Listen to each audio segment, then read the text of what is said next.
GTA 6 é provavelmente o jogo mais protegido, aguardado e valioso da indústria neste momento. E mesmo assim, poucos meses antes do lançamento, alguém aparentemente conseguiu colocar as mãos numa versão jogável do game e começou a publicar pedaços dela na internet. Tudo começou a ganhar força em agosto de 2026, quando um nome começou a aparecer junto de vídeos e imagens inéditas de GTA 6, Cyberleak. Até hoje, não está claro se Cyberleak é uma pessoa, um grupo organizado ou simplesmente uma identidade usada por várias pessoas. Mas quem está por trás desse nome começou a soltar materiais que, aparentemente, jamais deveriam estar disponíveis fora dos ambientes controlados pela Rockstar. Nos primeiros vazamentos, dava até para imaginar que alguém simplesmente tivesse conseguido baixar vídeos internos de desenvolvimento. Isso já seria grave, mas existe uma diferença gigantesca entre roubar um arquivo de vídeo e realmente conseguir executar o jogo, e foi justamente essa diferença que tornou a história muito mais estranha.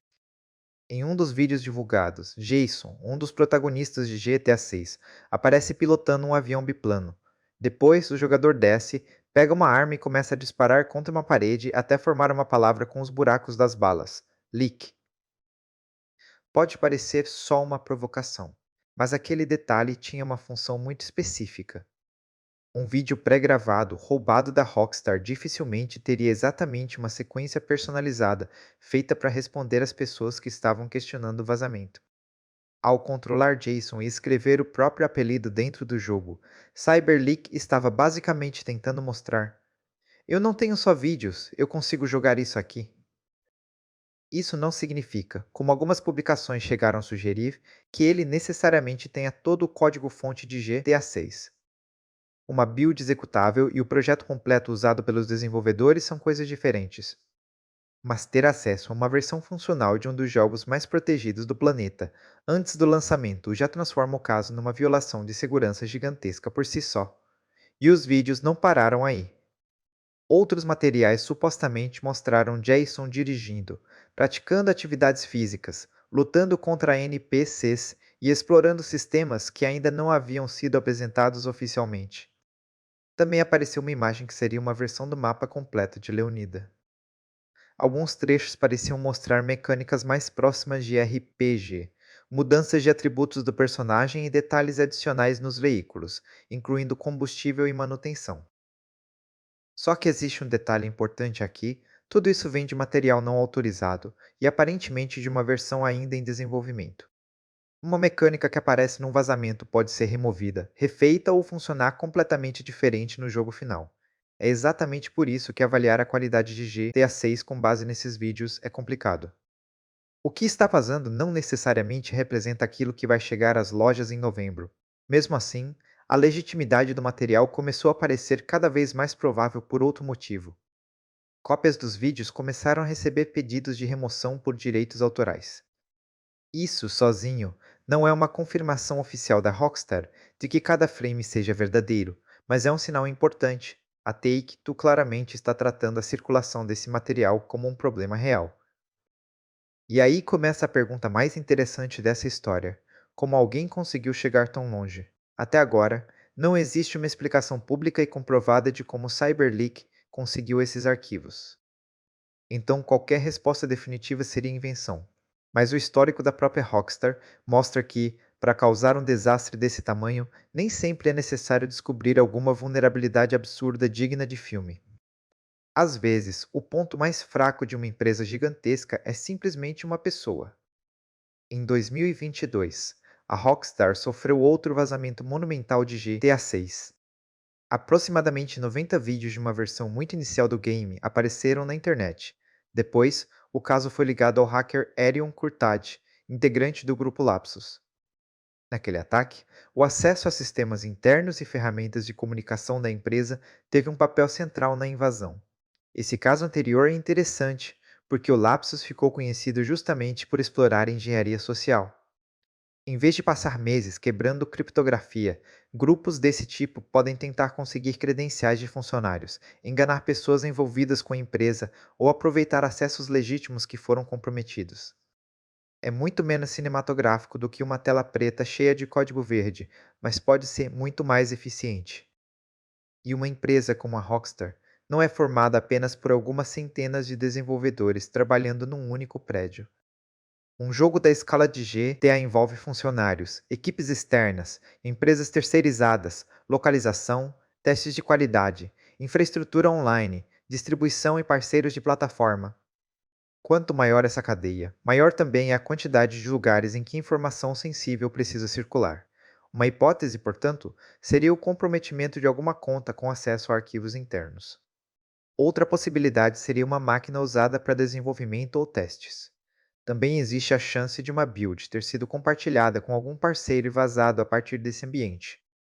Armazenamento em nuvem, ferramentas de colaboração e contas de teste também podem deixar rastros importantes, mas por enquanto tudo isso é hipótese. E uma movimentação recente da Take-Two pode ajudar a entender onde a investigação está procurando esses rastros.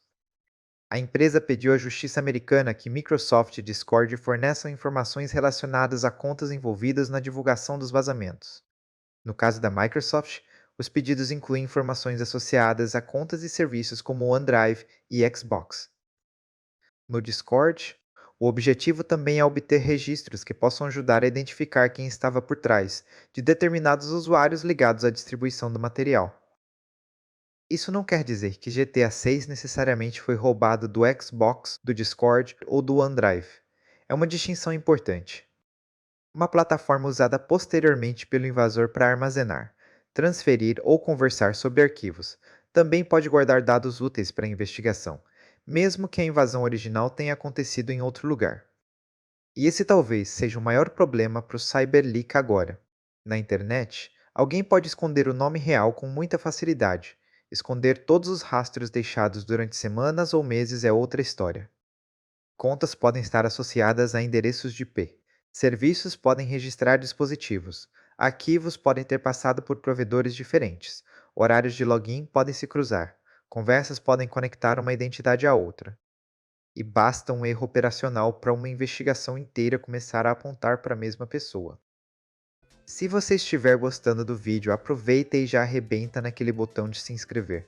Valeu, pessoal! Foi mais ou menos isso que tornou curiosa, uma pausa recente do Cyberleak. O site usado para centralizar parte dos vazamentos ficou fora do ar, e o responsável passou um período sem publicar normalmente. Rapidamente surgiu a teoria de que ele teria sido localizado pela Rockstar ou pela Take-Two. Só que, pouco depois, novos materiais apareceram. Ou seja, pelo menos naquele momento, a história aparentemente ainda não tinha acabado. E existe mais uma camada que torna tudo isso muito mais estranho. Cyberleak não está apresentando os vazamentos apenas como uma brincadeira ou tentativa de ganhar fama. Existe também uma espécie de manifesto. O responsável afirma estar protestando contra práticas que considera prejudiciais aos consumidores, principalmente a migração da indústria para produtos digitais, pré-vendas digitais, modelos de DLC e jogos que dependem de serviços online, e da ideia de que alguém que compra um jogo deveria realmente continuar tendo acesso àquilo que comprou. É um argumento que toca numa discussão real da indústria.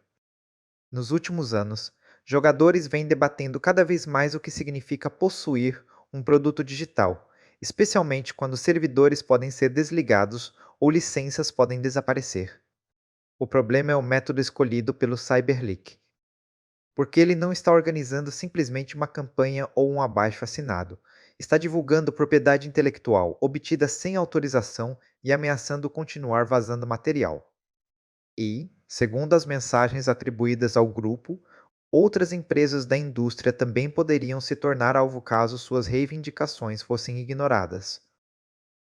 Para deixar a situação ainda mais confusa, junto dessa suposta cruzada pelos direitos dos consumidores, apareceu uma criptomoeda associada ao nome Cyberleak. E aí, o discurso começa a ficar bem mais difícil de separar de interesse financeiro. O projeto afirma que os recursos levantados ajudariam a financiar suas atividades, e algo descrito apenas como um projeto secreto. Só que não existe transparência suficiente para comprovar exatamente quem controla esse dinheiro, para onde ele vai ou até que ponto a moeda está realmente ligada às pessoas que conseguiram o material de GTA 6. Isso criou duas interpretações completamente diferentes. De um lado, pessoas que enxergam Cyberleak como alguém usando um dos maiores jogos da história para chamar atenção para uma discussão sobre propriedade digital.